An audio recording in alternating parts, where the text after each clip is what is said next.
Live from the House of LeMay Makeup and Dressing Room. Here comes Amber. Stop what you're doing. Here comes Amber. She's just doing what she can. Here comes Amber. Cue the spotlight. Here comes Amber with 2 drinks in her hand. The matriarch of fashion, secrets in her glasses. You can't look away. Ask her, does she do it? There's really nothing to it. She's got that feminine game. If you have a party, or if you're feeling naughty, call up the House of LeMay. Here comes your favorite gal. Here comes your queen. Here comes the talk of the town. And we're live tonight.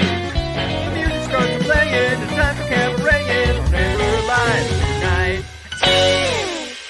Ladies and gentlemen, please turn off all cell phones and get ready for your host, Amber LeMay.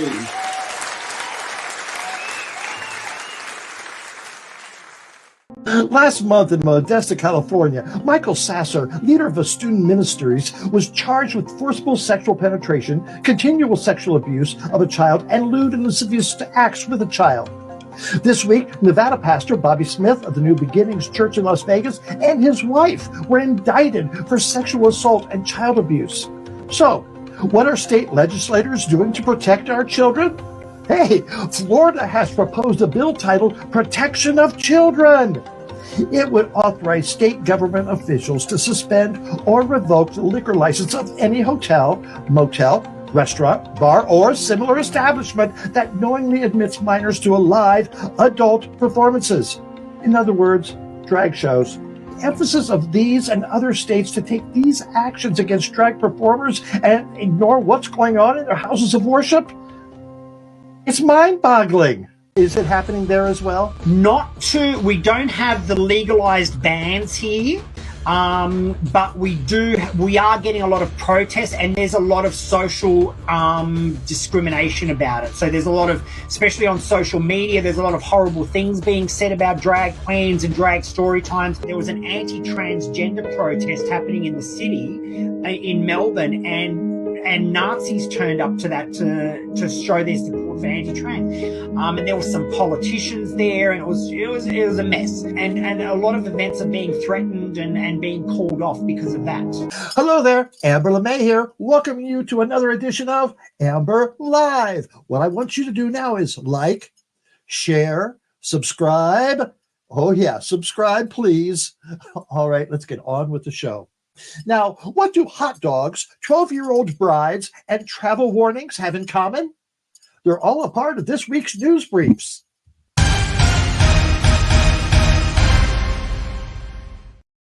We've heard of a dog fight and food fight, but what about a hot dog fight? That's what happened this week at a Philadelphia Phillies baseball game. It was during one of their promotional dollar dog nights where fans, you guessed it, could buy one of those tubular steaks for just $1. What could go wrong? Apparently a lot. Just watch. Let's go. Let's go.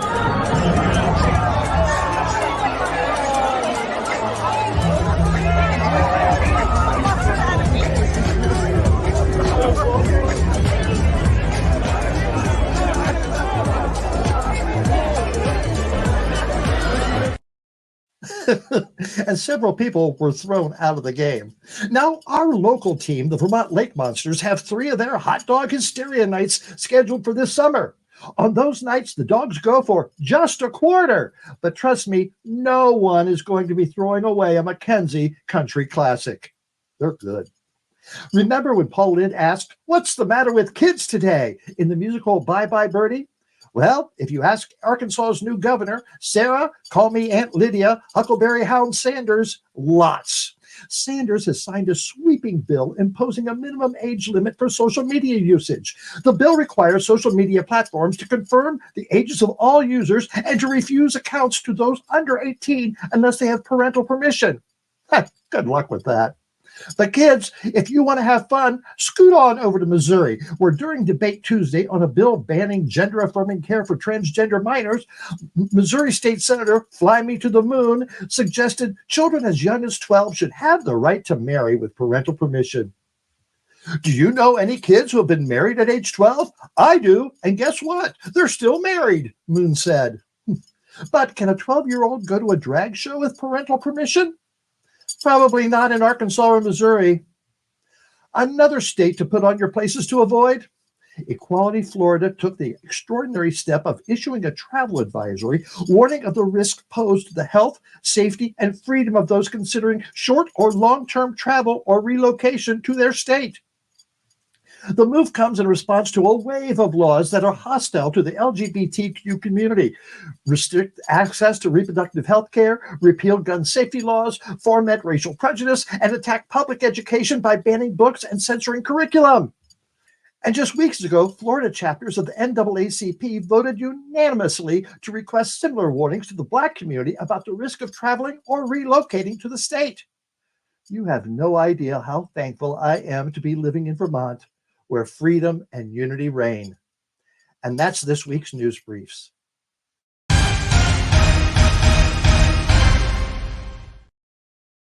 on in. Hey, Amber, how are you? Fine, Russell. Oh, you startled me. I'm scary. Yes. First of all, Russell, I just want to mention what the response from last week's show was with the tribute to Marguerite / Mike Hayes. So many people commented, sent nice messages, and it's just really heartwarming to hear the response. And if you didn't watch it, it's available on YouTube. So take some time to look at that. It was really nice. Yeah, it really was. And what a wonderful person. And I'm going to miss him. I really am. Yeah. And even this week, I was on Vermont Public Radio talking about it. And so people are still feeling it. Yes. And you did a wonderful job. Thank you. Well, thank you. All right. So what do we want to talk about, Russell? Well, I want to talk about the bustiers, and I think some of this comes from Mike, and some of it may come from our suggestion of taking money that you would have spent going to places like Tennessee, and we'll get to that, and donating a little to Amber Live, because we got a whole bunch of new bustiers this week. Our good friend Larry Lamori sent us a donation. Christina Bolin, Patty Bell, Jessica Butt, Derek Hall, also known as Two Toads to the Amber Crew, and Joseph Watson. All those people decided to become bustiers, and we want to thank them all profoundly because it's a huge help. We have bills coming up, and if you're not a bustier yet and you're not going to travel to Tennessee, again, we'll get to that, use that Venmo at RJD Pro, and you can make a donation. Or you can go to www.amberlive.tv, look for the donate button, and use your credit card. And again, any amount is welcome. It all helps us greatly. But if you give $25 or more, I'll send you a sticker. For $100 or more, you'll get a sticker and a magnet of our logo. And for $200 or more, you get a sticker, a magnet, and that beautiful mug. And again, it's that Venmo at RJD Pro. And thank you to everyone who donated last week. It's a huge help. And to those who are going to donate this week, thank you, thank you, thank you. Yeah, this is what, our 146th? I think it's 147th show. Whoa! And an earthquake hits Burlington. No. I just was getting excited about 147 shows. And if you've liked a couple of those, that's a lot of time we've spent on the air here. So send us $5-10. We'd really appreciate it. All right. They're really going to appreciate tonight's show, Russell. Tell us who the guests are. Oh my goodness, do we have two amazing guests, and we recorded these in the last week, and both of them, the interviews, and I know I say it all the time, they're incredible. These two are both incredible and heart-wrenching. Like, you are going to love these interviews and be blown away by them. We have Abe Gurko, who has just a fantastic story about his uncle and the Holocaust, and what has come out of that many, many years later. And I don't want to spoil it, so you'll have to wait and see. And then we have Josh Brandon, who is down in Tennessee, right in the heart of all the mess that's going on. And he decided that he needed to speak out. He is tired of it. and he has created an advertising campaign, and it's a lot of fun. It's very funny, but he's right, and he's been tangling with the Proud Boys as well, as you'll find out. So two great guests you're going to absolutely adore and love and enjoy these interviews. And what about, I hear Emoji Nightmare might be joining us? Yes, Emoji is back this week. We're very excited about that. And we have Rocco as well. And of course, Bug and Shug. So, well, let's get on with the show with that first interview. Guest tonight is Abe Gurko, and does he have a family story? It all goes back to his uncle, who was in the concentration camps in Germany, who wrote a song. Here's a little clip about what's going on. Won't be silent, not for one more day. We'll speak out so future generations will be saved. Won't close our eyes and fear and hide. We'll let our beauty reign. Nothing stands between us and the world we dream to know.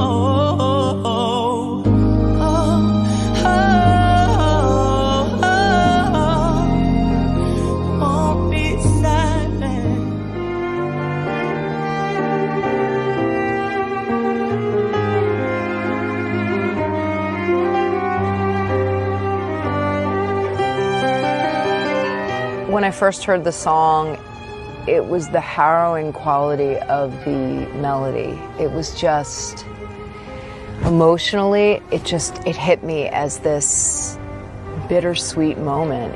I just think that there's angels on earth, and I think they're all showing up for this one moment. I think this whole thing is a collaborative effort. I think it started with you finding out about your uncle, unearthing the song, bringing it to someone like me to interpret it. The best thing we can do with the song is put it out there for others to interpret and to listen to the words and speak about how that makes them feel. Let our beauty reign. Nothing stands between us and the world we dream to know. We were made to love no matter how much hate we face. We will fight for those who cannot fight and need us. No guardaremos el silencio ni un día más. Levantaremos nuestras voces sin temor para abrir camino y elevar nuestra humanidad. Unidos lograremos que en el mundo haya paz. That moment when he wrote the melody, he was not a prisoner. This little piece of music that has such a history and that was nearly forgotten and now has such a resonance. We want people in this current moment of resistance to use their voices.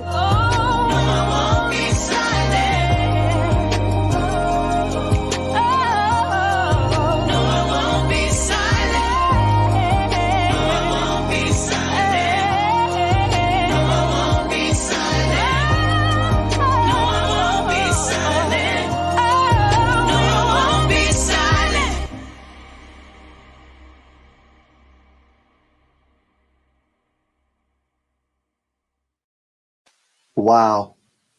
Abe, come on in. Hello. Hello there, Abe. My goodness, what a story. Yeah. When did you first hear about this or start finding out about this? So, coincidentally, when the Nazis were marching in Charlottesville back in, what was it, August 2017, shortly thereafter, the Holocaust Museum sent our family an email saying, we found this piece of music.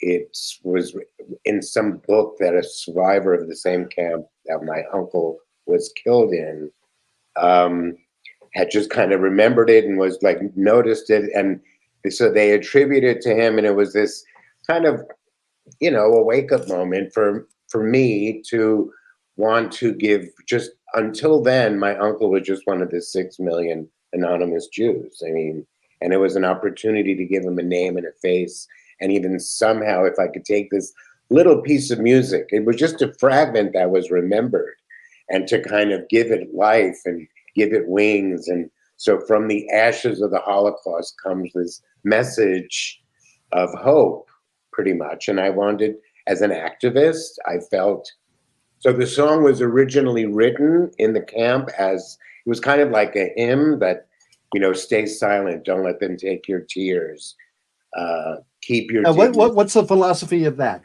Tell me about that. It's just a philosophy of, like, once they were imprisoned in a camp, there was no way to really resist. So the only resistance they had left was to keep their dignity, and not, you know, as the way the original lyrics said, like, don't let them take your tears, and, you know, keep strong and stay silent, and, you know, keep yourself. You know, that was really all that was left. You know, they can't stop us from crying silently, which is like so like heavy. And I, who wanted to give him more of a message of, you know, resistance, which that is a form of resistance.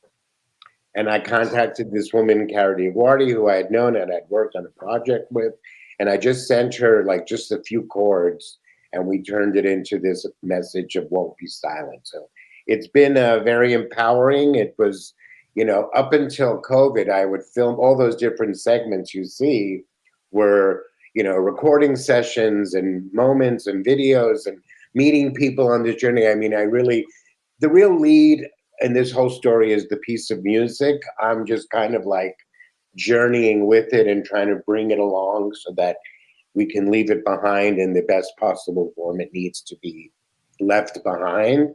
And it's still in process. You know, COVID shut me down, and I lost, you know, the traction and the energy and the funding, and, you know, but great things were happening. And now I'm picking up the pieces. There's a lot of exciting things that are brewing with it that can take it to the next level where it continues to soar. But, you know, knock wood. But the amazing thing for me personally in this journey, even when we were in lockdown, where I found TikTok, and I felt, well, what better way to say I won't be silent than by voting? So I got very involved in my following, which is really committed to keeping democracy alive in this country, because, you know, my parents survived the Holocaust, you know, and as a child of Holocaust survivors, just the idea that, you know, white supremacists are like trickling in. They're not even trickling in anymore. They're in fucking power, you know, and I won't live in a country of that, you know. So I'm ready to go. I'm as fired up about what I see in terms of, I hear, you know, when you think about America's late coming into World War II and being passive, you know, I get it. They didn't want to go overseas and whatever. Like, we're right here, kiddies. You know what I mean? Yeah. So, yeah. So it's, you know, this whole idea of won't be silent is like, I'm not new to this. I started when I was in 7th grade, you know, when the moratorium to end the war in Vietnam, remember that? We were in grade school. Yes, we were. And my sister was in college, and she was like on the steps of the Washington Monument. And I was like stopping all my 7th grade class. I'm like, we're not going in, you know, we got to fight. And, you know, so I've been very connected to protest and speaking up anyway with gay rights in New York City was, you know, I remember my first march down 5th Avenue. It was like such a moment of knowing that, you know, I earned this space. You know, I'm here because I have, not only because I'm queer, get used to it, but I'm here because I have, and I'm important like everybody else, you know. It was very fulfilling. And even the women's movement, when it was back in the, I always used to say, girl, if I needed a bra, I would have burned one. You know what I mean? But yeah, it's just like, what are you doing in life? I mean, to me, I wanted to do something. Hey, so let me just circle back to one other thing. So because I was raised by Holocaust survivors, I was very assimilated. I was it's so, there's a lot of emotional baggage that comes with that. So I kind of decided to divorce myself from it and became very like, disco, you know what I mean? Become very as like the best possible un-Jewishing of any way I could.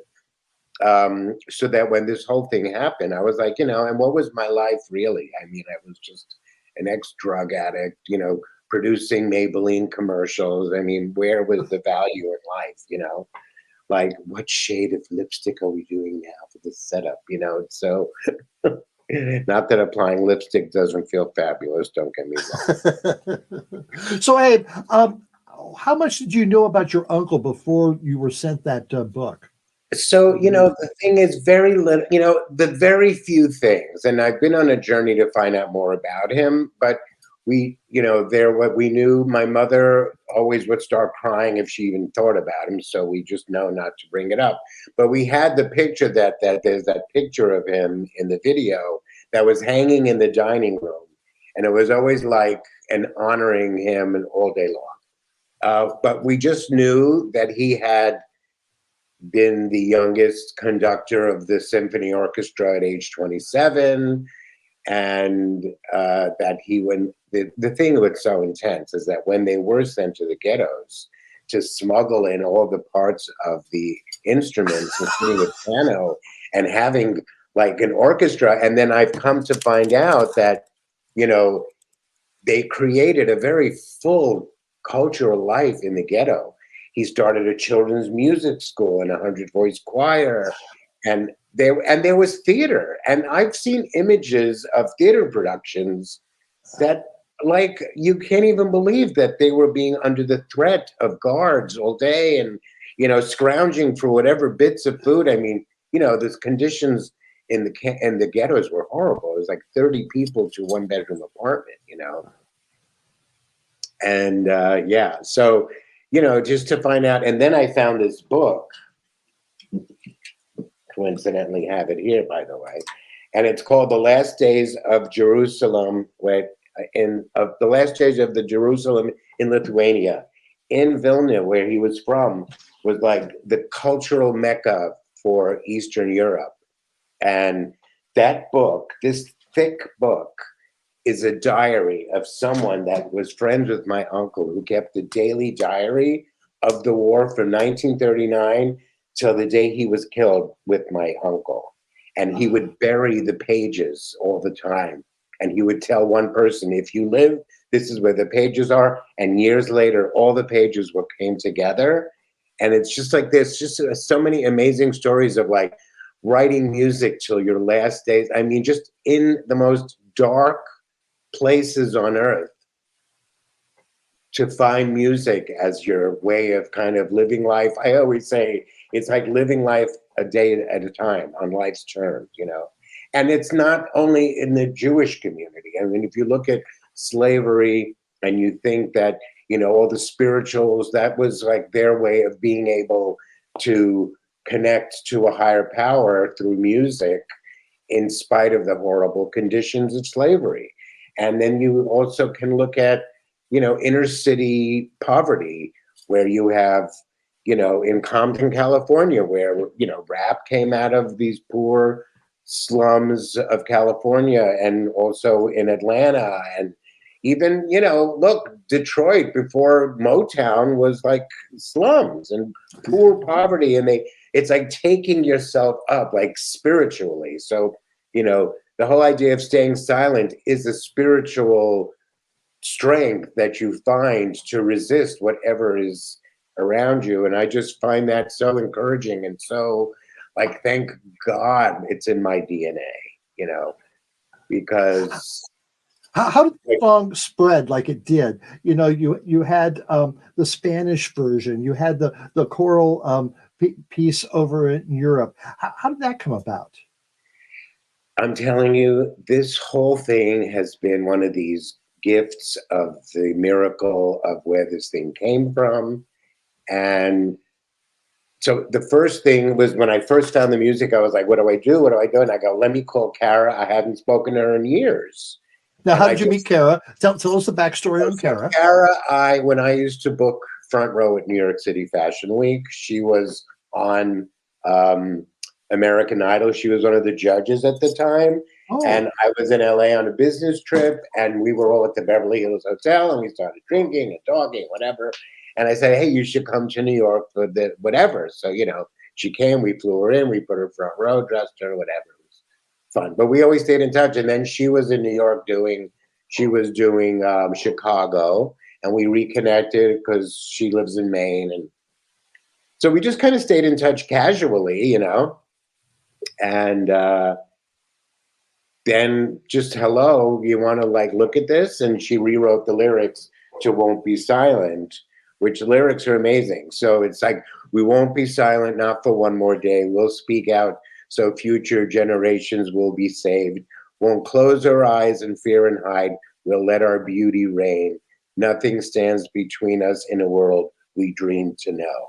And if you think about those lyrics in that dark space, it's almost dreamlike. It's just lovely, and it's been a joy. So we had new lyrics, you know what I mean? And I was like, who should I get to do this? And there was something about the process for me, and I've kind of been in and out of the business for years, but I was out of it at the time, and literally, and I didn't want it to just be like, oh, a pop sensation doing this song. Right. So when I was introduced to the women that you see, the first women who sang that song, the Resistance Revival Chorus, I was like, oh my God, that would be so amazing because it's diverse, it's multicultural, you know, it's women who met at the Women's March after the Trump, and, you know, like that was intense because that was what America started going on, that downward spiral, and the need for this kind of message became so relevant. So, you know, coincidentally, one person told the other one, and I contacted them and I said, would you like to do this? And, you know, I got the money together to rent the studio and whatever and get hair and makeup because it's so important. So it was like, that was the beginning of like understanding that that is a beautiful way to see this piece of music. Then they started putting the kids in the cages in the Texas. And I was like, but the media was using the expression concentration camps. Oh, they're putting the kids in concentration. And you know what? For someone whose mother survived Dachau, fuck you, they were in concentration camps, you know? So I got really annoyed and I was like, I wanted to tell this song in Spanish. So I'm like literally in a spinning class here in California. And once it was on the news that they were putting the kids in the things, and I was like, just to some random stranger next to me, I'm like, I am going to kill somebody. What are they talking about, you know? So I said, I want to do this project. I'm doing this project. I want to do it in Spanish. She's like, oh, here, you should call my friend who was this adorable pop singer in Mexico City, who's not only gay and Jewish and an immigrant, but also, you know, I was like, check. Oh, you know what I mean? It was like, and he was adorable and so good, and his interpretation was just so simple. Oh, I've watched that 3 or 4 times, and when that comes on, I don't understand the words, but it just, you know what it's saying. You know, it's yeah, it's really amazing. So Abe, go let ahead. me just final thing. Yeah. The Germany thing was like, I was in Munich a few years ago when that first happened, and I just was sitting at dinner. I was saying, you know, like this thing, and my uncle, blah blah blah, and I'm just like, I'm doing this, and he was the conductor of the Bavarian Symphony Orchestra, and like I went back to America, and then he randomly 6 months later he goes, book a trip to Germany on March 17th. Be here on March 17th.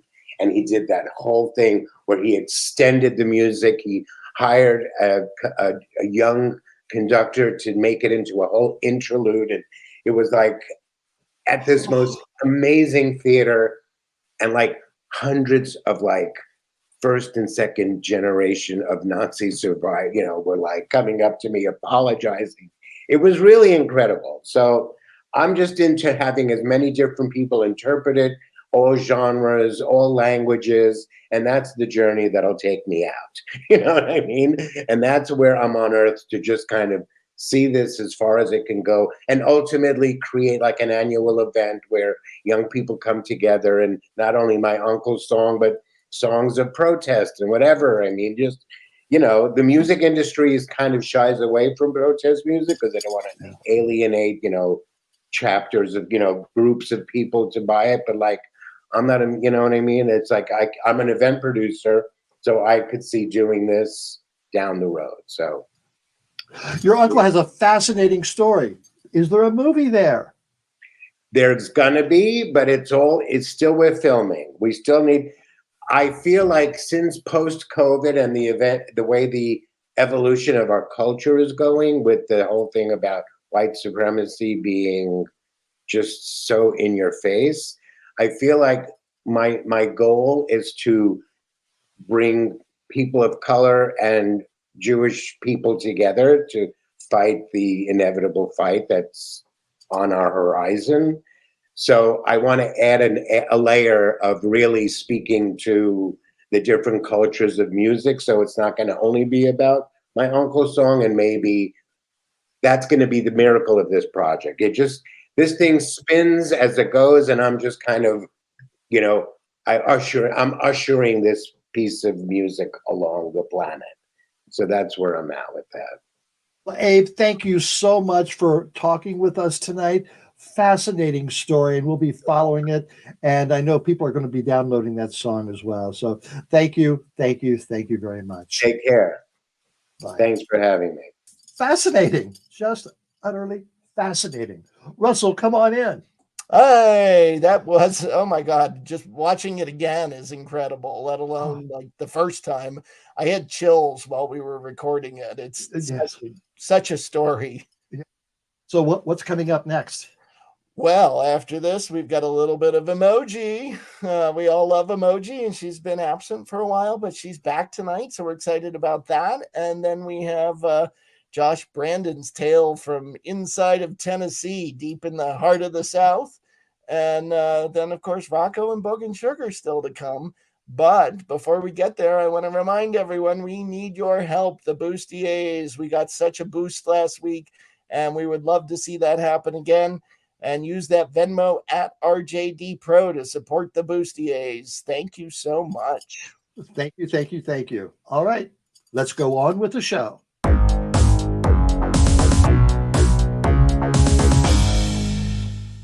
Hello, Amber Live. This is Emoji Nightmare. I'm back. It's past the tea, but just for a special season finale edition of season 15 of RuPaul's Drag Race. This is the moment where we crown the 15th winner of the hit drag series. Who's it gonna be? We have Anitra Lux, Mistress Isabel Brooks, and Sasha Colby. So all season long, I loved Lucy LaDuca. She was my girl. I actually really liked Sugar and Spice, not gonna lie. And then my ultimate crown winner for me, Mistress Isabel Brooks. Let's see how that goes. So we kick off the finale, and I think the overall theme for the finale was filler. Not only have some of the girls gotten some filler between when they shot this about a year ago and the finale now, but this whole show was so full of filler. I just don't know why they spent half the season with these tiny little shows, these tiny little 40-minute shows, when we could have had so much more content. And then it's times like these where I wish there was less content and just get to the point. So anyway, we persevered, we got through it, and I'm here to give you what you might have missed if you didn't watch it, or my opinion of what I saw if you did watch it. We start with Anitra, and her song is Lotus. I thought the song was okay. I thought her outfit was okay. Well, it's an original song. It's not a song that a previous recording artist has made. I kind of wish that the songs were a little bit more just had a little bit more personality and or were actually them. I think that would be fun. I mean, as someone who has released their own music available here, I wish that, that was something that we kind of could have gotten. Lux had, her song was, It's Giving Fashion or something like that. This fucking dress. Oh my God. Sequins. Oh my God. Yeah, there was some complicated choreography. There was this like reveal where her like outfit got pulled apart. I thought that was pretty cool. I hate Lux. Lux was anyone but Lux. I was like, that was my campaign. I have spent a lot of my drag career around people with too much confidence. And that's not what I needed. Oh, now my light's gone. There we go. Back to the light. Yeah, the budget, the production budget here at Amber Live is really high. I wish I was high. Okay. Wow. Sasha Colby. I actually didn't really ever really love her throughout the season, but I really loved this performance. She came out like being carried as a snake. She was like a Medusa. It was called Goddess, Goddess. I love some spelling, as you can hear in my hit single, Emoji. And I really thought this was the best performance of the night. She was giving hierology, I don't know. But it was actually really stunning, and I really enjoyed it. I was pleasantly surprised. It's then revealed that the top two is Anitra and Sasha Colby, and so we say bye-bye to Mistress Isabel Brooks and to Lux. And then we come down to the final lip sync is Knock on Wood by Amy Stewart, and it's Anitra versus Sasha Colby. Anitra has this jumpsuit, wearing the same shoes she wore in her first lip sync. Clocked that. I don't know. She had this bedazzled red crystalline heart that she pulled out, and silk came pulling out of it. That was her big stunt. Sasha Colby came out in this giant fur coat. She revealed out of it instantly as soon as the song began, and then she was in this stunning gown. And then what really impressed me was her reveal from the gown into sort of a swimwear, kind of bedazzled swimsuit, if you will, bikini, but the gown kind of she pulled something up, like a boning or some sort of, there was something holding it together, and she pulled it up and out and then kind of broke out of her gown. And I thought that was so inventive. I've never seen a reveal out of a gown like that before. And I really loved that. And then ultimately the winner of RuPaul's Drag Race Season 15 was Sasha Colby. Yeah.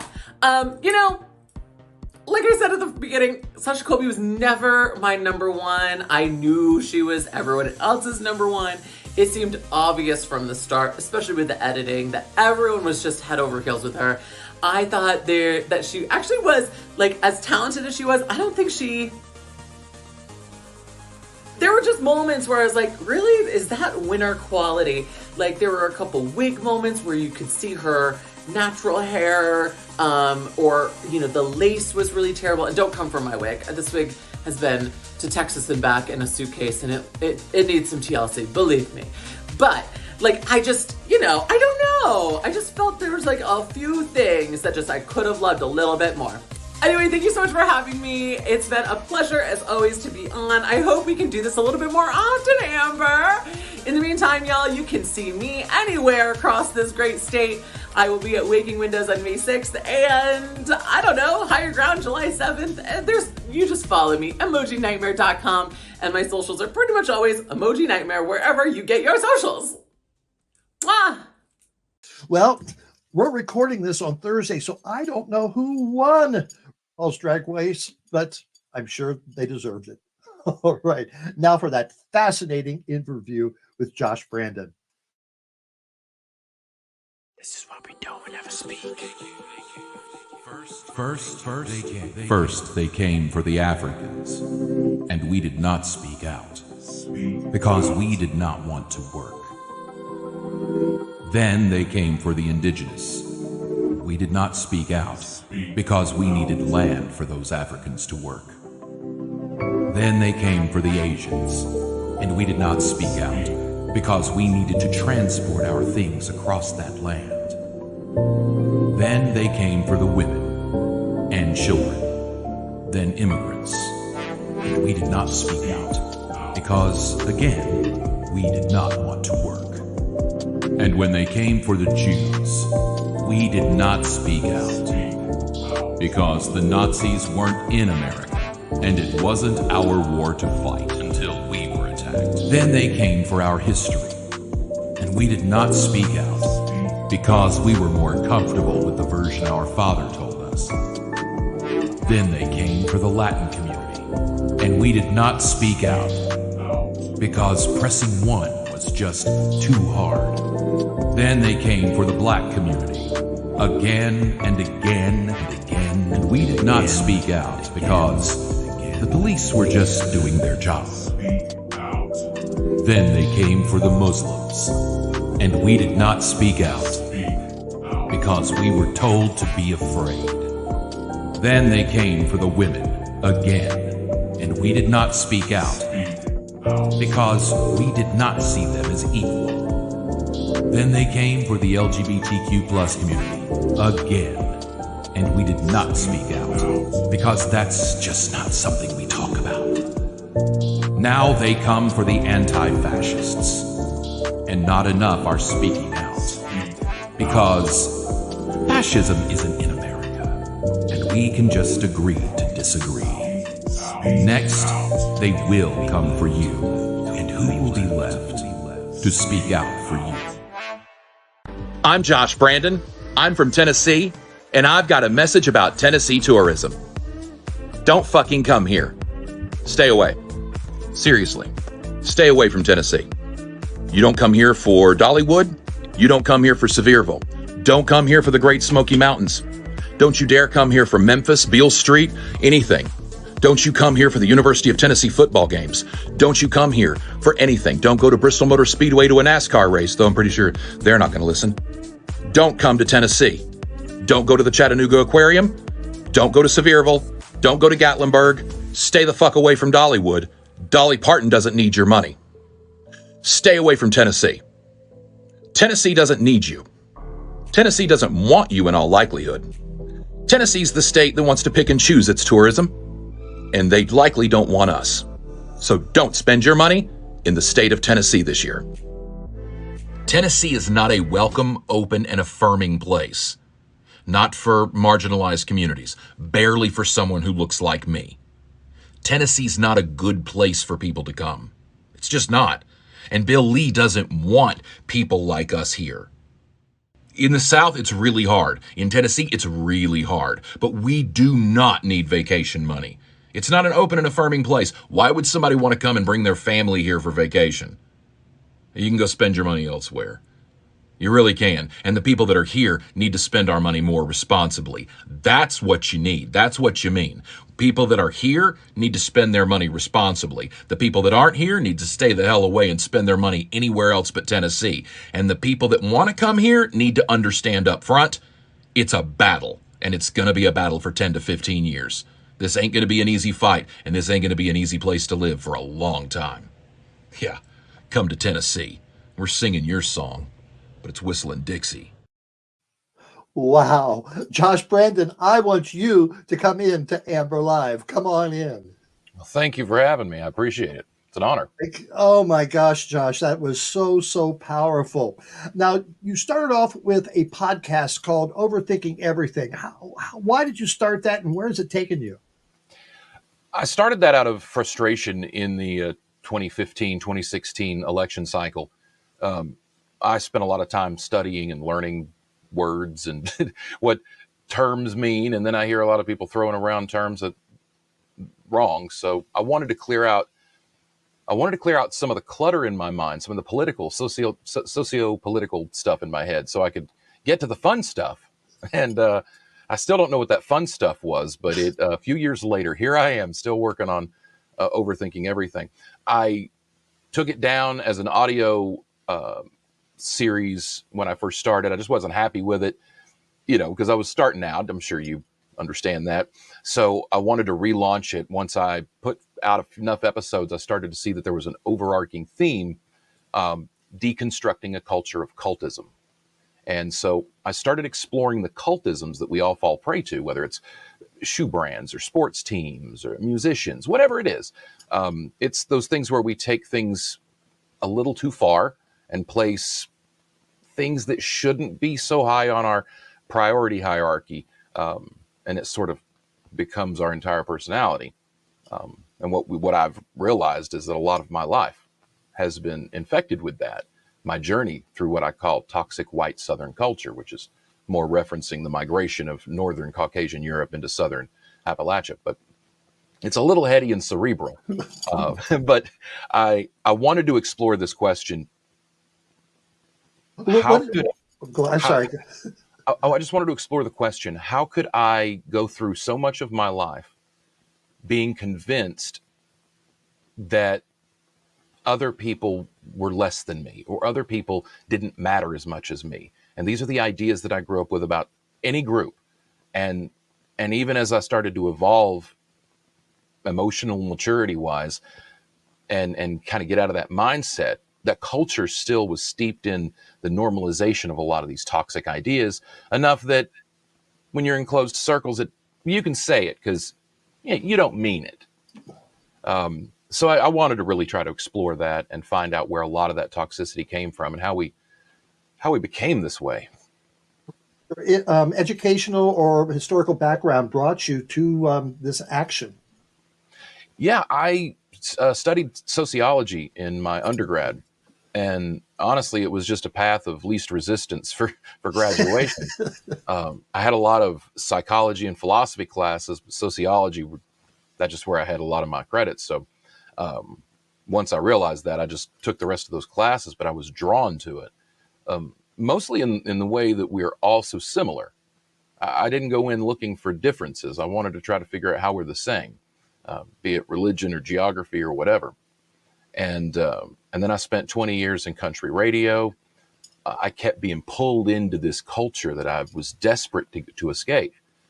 And what it allowed me to do was analyze and study these people, my culture, and really dig into some of the brainwashing and gaslighting that's been going on. I was programming country radio when the Dixie Chicks went through their whole thing.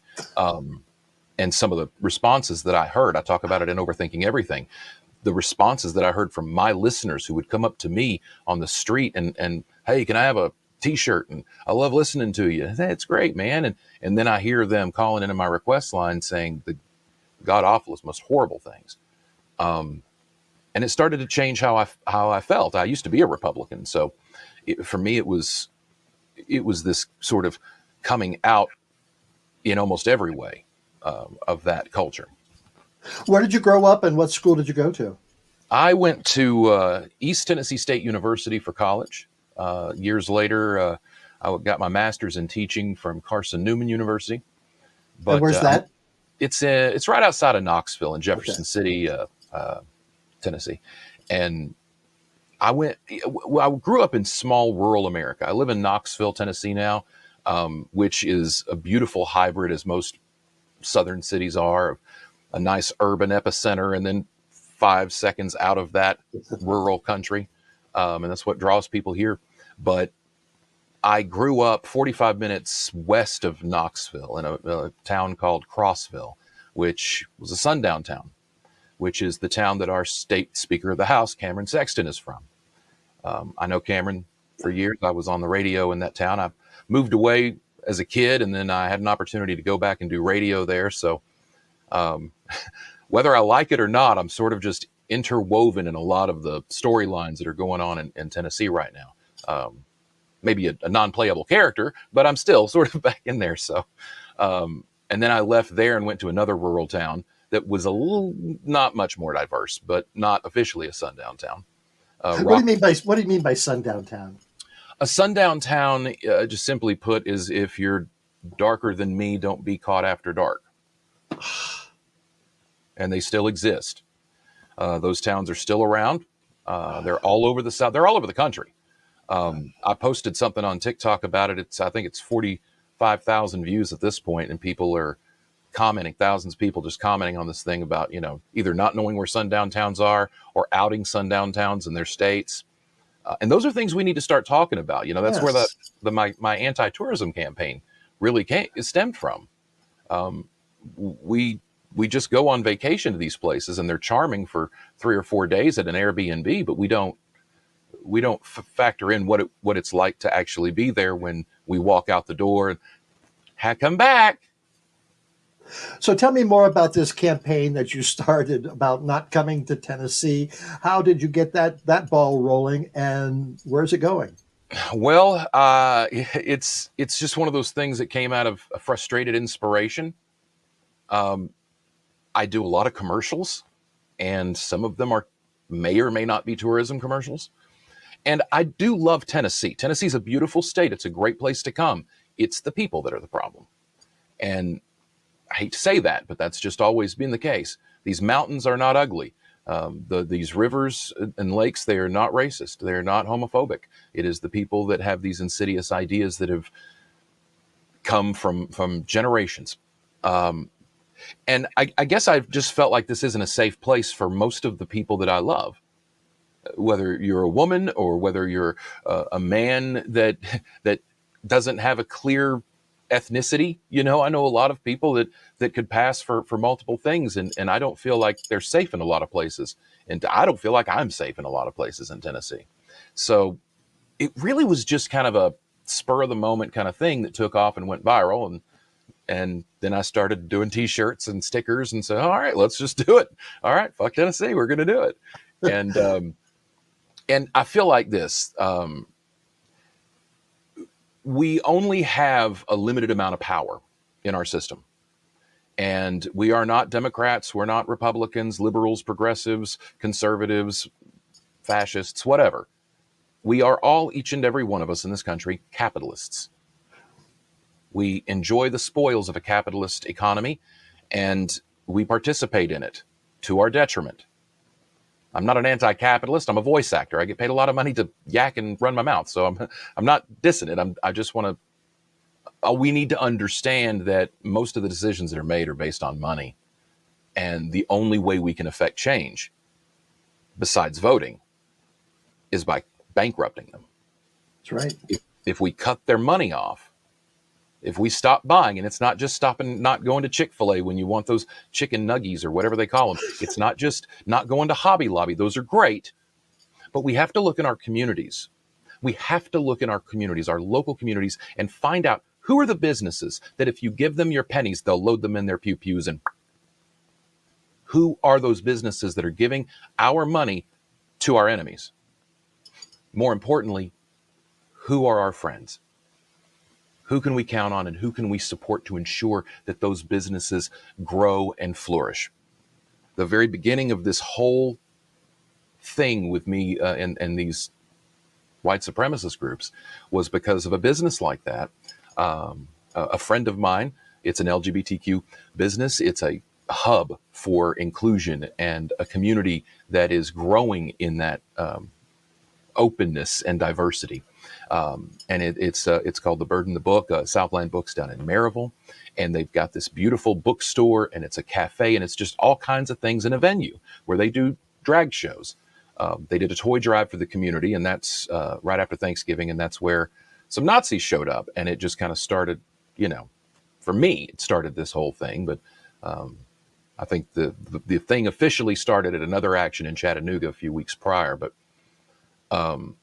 I want people to know that when they go and shop, when they go and get service somewhere, can they count on walking into that place and feeling safe? So I'm excited. Like a bank, or someplace else. That's exactly right. When you go to a bank, they're member FDIC. So you know when you put your money in that bank, you know that money is guaranteed, whether that bank is guaranteed or not. So in the coming weeks, I'm going to be launching a new service that's going to start out here in Knoxville, and I'm hoping I can take it much bigger if I can get the support for it. But what I'm looking at is a modern-day green book, a book that lets everybody know in their own communities a searchable database and directory so that you know your businesses are Pride verified. I don't know if you're old enough, but it'd be like a modern day Dameron guide. That's it. The Green Book. Yes, exactly. And that's really what kind of inspired it, was thinking about the history of our country and how other groups have not felt safe in this region that I call home. And now I know that to be true. And right now, with what's happening with specifically the trans community, I lived my life as a closeted bisexual for most of it, because of my culture and, being called things, and then by God, I'm not going to prove them right. And so I missed out on a lot of my life and experiences because of other people's influence. And I have gotten to know so many other people through my journey that have endured very similar things on a much larger scale. One of my best friends went through the very same thing and is transitioning now. And, this is, it's just one of those things where this is a best friend of mine. My sister from another mister became my brother from another mother, and always was, and discovered that was what was wrong with everything, why he didn't feel like right in the world, why everything was. And I can understand that on a small scale, nothing like that significant, but I can understand that I don't understand. So I hear a lot of the vitriol, a lot of the accusations, and being on the front lines of these protests, I hear some of the worst, but we just have to stand up to it, not let that be the narrative. Josh, we're recording this on Thursday, and today a big story broke really has you at the center of it. Tell us about that. In January in Cookeville, Tennessee, there was a brewery that put on a drag brunch. Hicks Farm Brewery, brave enough in that community. It's where Tennessee Tech University is located. It's a small college town, but that college is about the only blue thing there.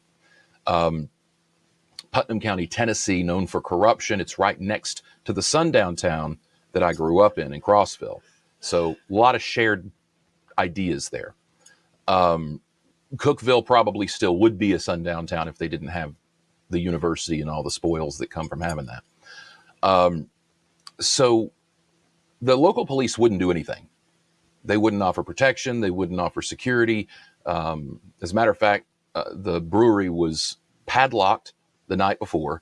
They had the picnic tables out front destroyed. They had glass broken everywhere. It was a mess by these groups that later showed up for the protest. As the drag brunch went on, we wanted to ensure that people got in safely and left safely, and that nothing happened. Then I just show up with a megaphone, and if there's people to lead a chant to drown out the hate, I'm there. For this event, most of the community didn't show. Most of the community went into anybody that was there went into the event. So we had 4 or 5 white supremacist groups across there shouting hate speech, shouting the most horrible things. And, we just kind of let them do that because it just didn't, I didn't want to be screaming on a megaphone and just having a bunch of hate speech between me and them. And it's just kind of scary with everybody. So they got to show themselves and what they are. But we didn't have any law enforcement. They drove by about 3 or 4 times.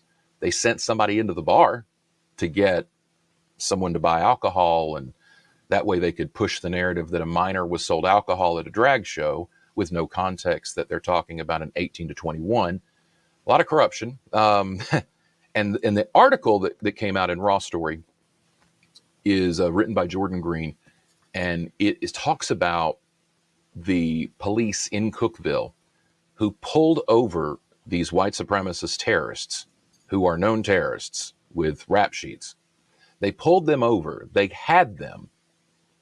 They got news on the radio that these were people with terrorist organizations, and they still let them walk. So this article, it's not a short article. It's more like an expose. So I was asked for commentary on it. As soon as we got back, when I got back from this event, I got my footage. I got the video that I shot. I put together some stuff. I wrote a press release and put it on my website as a blog. And I guess Jordan found that and asked me if I want to speak about it. And, there's a lot of pros and cons to that, but the biggest con of not saying anything at all is silence only enables the problem. So it's been a crazy day. Well, Josh, thank you calls. so much for giving us a part of your crazy day. And we support you wholeheartedly. And if you ever want to talk about anything else, please contact us, and we'd love to talk again. Thank you so much. I've had a great time. Thank you, and it's an honor to meet you. Thank you. My wife and I are okay. I want to put that out first and foremost. I want to make this friends only, but I don't really know who all I follow back, to be honest with you. The Raw Story article that came out, one of the terrorists that was mentioned in that article decided to take action today and come to my house and drive through my neighborhood and stop in front of my house and call me and threaten me. And again, same cat. Law enforcement, everything that needs to be done has been done so far.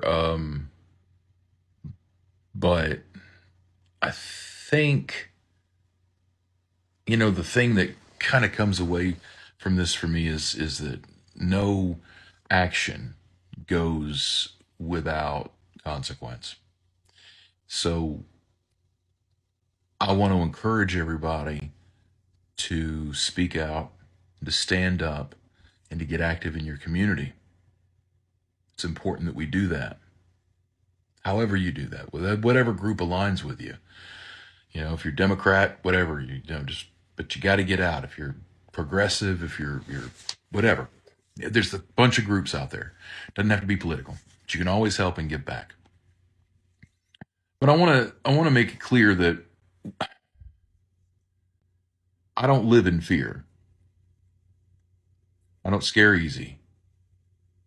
I don't terrify. There is no terror going on here. And I'm certainly not going to be terrorized by somebody like that. So that's just a mental illness. That's not bravery. What I want to tell you, I guess, is that activism has a cost. And when I got into all this, I've just always had my face forward. Media, TV, whatever, movies. But the cost of that are two of my friends who are looking forward to an evening that we've planned for months to go see Nate Bargatze. And I didn't get to see Nate Bargatze, and that sucks because I love Nate Bargatze. My friends are disappointed because we didn't get to have a much needed night out together. My wife and I missed a road trip. And my wife got a little rattled. And I respect that. But I am not afraid. Thank you, Josh. How about finding out what Rocco Zamboni has to tell us this week? Come on, Rocco. Rocco Zamboni versus the internet. Here's something you don't see very often. Russell frying hot dogs. You believe this? These are called, what are they called? Red Hots? Reds. Because look, they're red. They're actually red. It's like a deer dick on a bun. I'm not Rocco. People pay to see Rocco or something. They pay? Who they paying? I ain't seen a cent. The only cent I get is the stench of these hot dogs. Liquid. I hate mustard when it does that. Yeah, you gotta shake it up, man. You get that mustard water. It's gross. Yeah, that's Russell in his element right there. It's like a shake weight. That's a lot of mustard. Yeah, it was a lot of mustard that came out on that one. That's what I'm gonna eat. So yeah, I put mustard on this. I do it neatly between the bun and the dog. This way I don't get it all over my face when I eat it. All right, here we go. This is called, what is it, a KM Red Hot Dog. Now, I've had the other hot dogs and they're freaking excellent. So I'm going to try this and I'm hoping it's going to be good.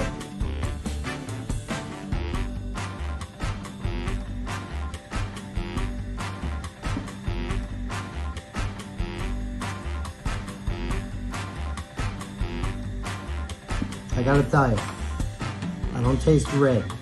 I taste a damn good hot dog. If you can find these things, go get them, all right? I don't know where you find these. In your grocer's freezer? I don't think so. You have to go to Maine to get these things. Maine. Nobody goes to Maine. I don't know why, but they're good. Come on, eat this damn red hot dog. You're gonna love it. But don't buy the blue or the green ones. Something's wrong with those. Fantastic. Almost as good as a McRib.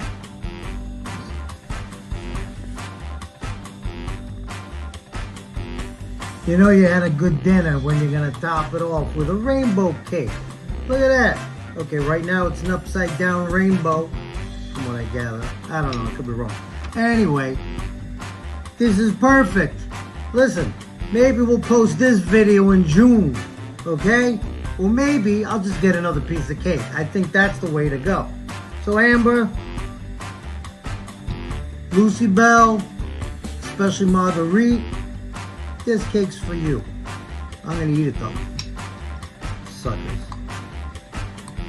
I'm going for the blue. Don't eat the blue hot dog, but eat the blue cake.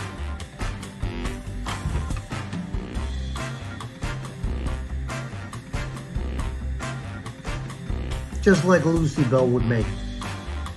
I need some vodka though. Where's my vodka? What? What more do you want? I'm eating the cake, alright? I told you I eat the cake, I'm eating the cake. It's got rainbows and it's delicious. I love it. It's very festive, very moist. That's a word people freak out about, moist. Just go up to somebody one day and go, moist. They're gonna freak out. But the cake is delicious. I recommend a rainbow cake to everybody. Everybody. Alright? Let's all love each other and eat cake.